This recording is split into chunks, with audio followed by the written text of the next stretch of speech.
This is in response to Annabeth, Let's Talk About Grief.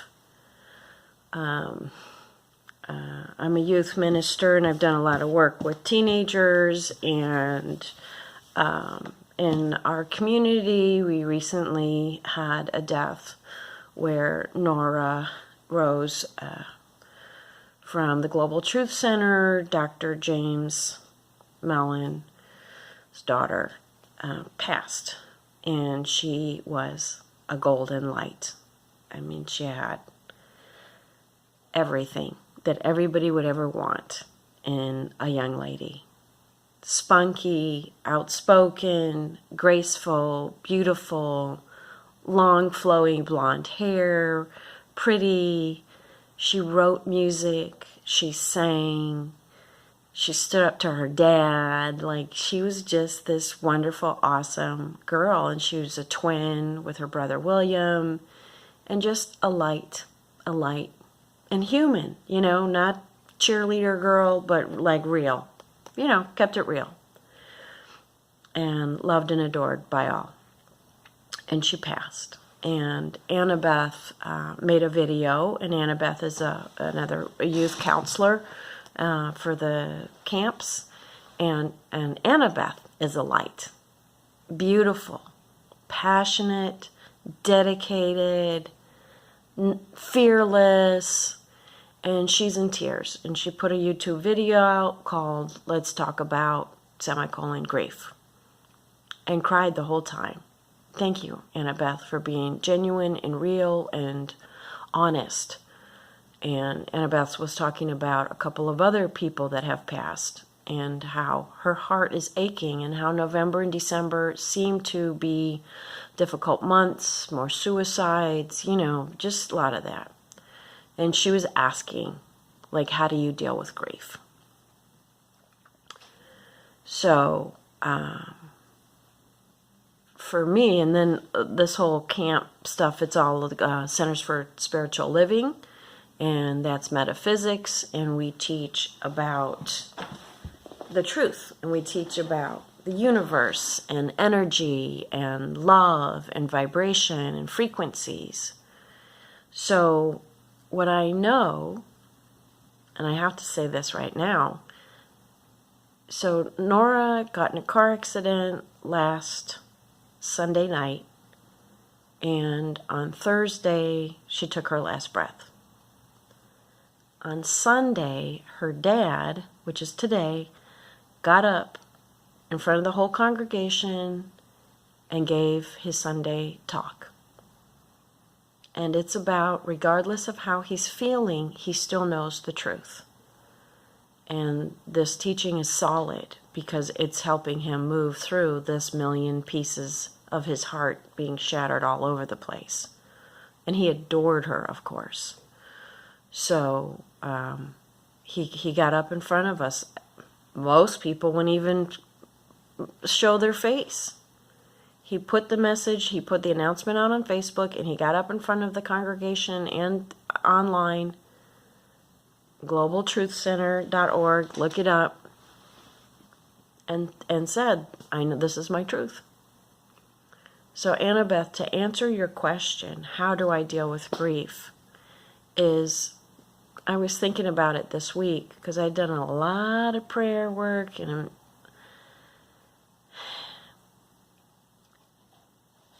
so there's our true self that knows these things, and our true self that is light. I see us as light. We're light bodies with a meat suit on. So when we get in touch with what we know, then that's in the middle. And then these emotions are like some kind of octopus that has sucked itself all over us. It's strangling us. We can't breathe. We can't see. We don't know the truth. Like, it's just all over us. It's stuck. We can't get it off. And it's to say, okay, I am the one inside, and there's this octopus of emotions all over me. So we ask the octopus, would you please give me a moment and get the F off of me right now? Because I need to get straight. And I can't help you until I get straight. So once we can remove the octopus by getting really in our head, really in our prayer, like really like, this is what I know, this is what I know, this is what I know, and tell those emotions, excuse me, and then let the emotions sit over here for a second.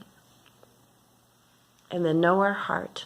Know that love is the main vibration that we can connect to, that we can know and become.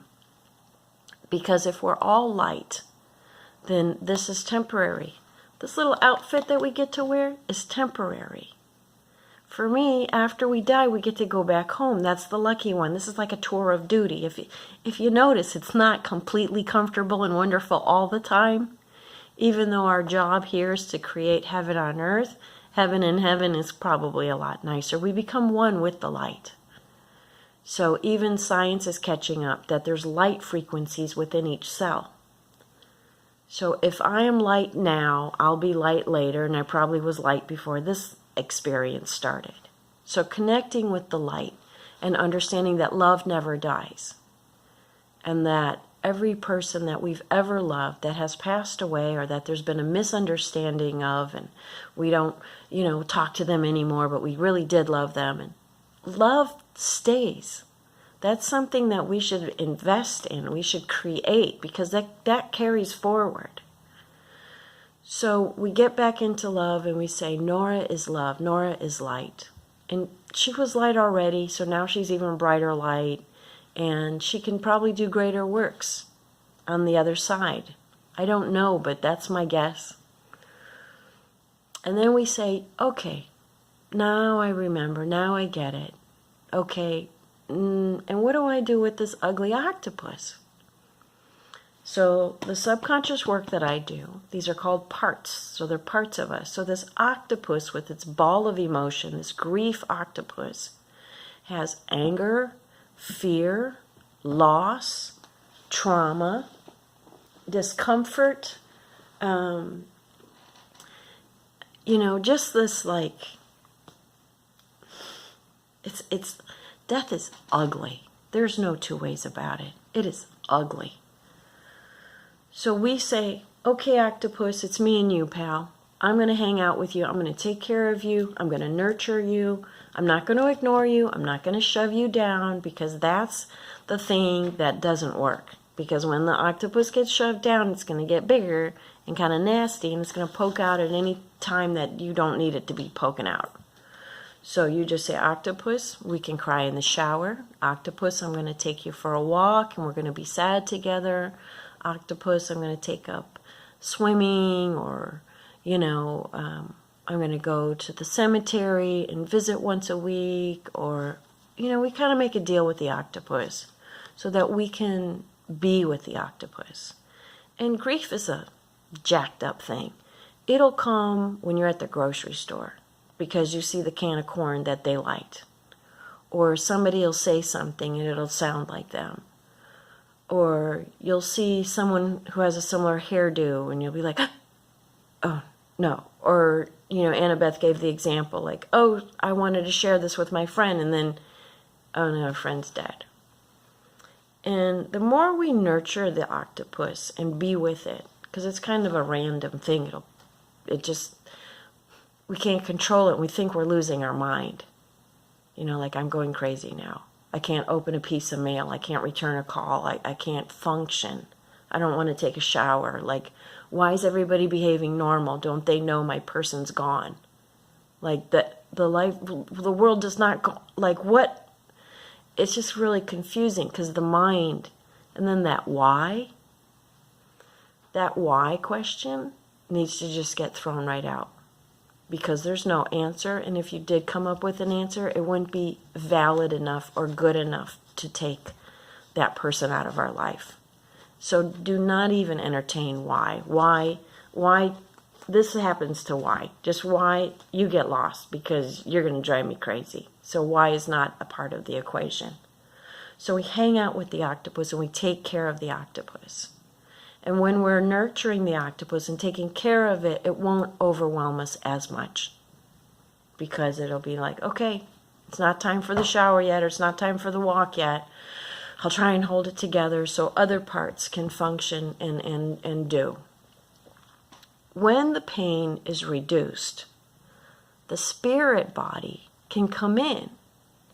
If we're carrying grief and sadness and anger and all the lower vibration frequencies, then they can't penetrate because it's too dense, it's too heavy, it's too dark. You know, they're light beings. So they kind of have to wait. They'll be like, I'm right here, I'm right here, I'm right here. And we'll be like, oh my God, oh my God, oh my God.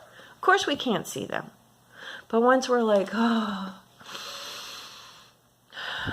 you know I love you, I miss you, you were so beautiful, you know, and we start going like that, that's when they can come in. And they'll be like, yeah, hey, I'm right here, I'm right here. We'll be like, did I just smell their perfume? Okay, now I'm really losing it. Or, you know, it feels like she's in here, but no. Okay, no. So that they can play with us.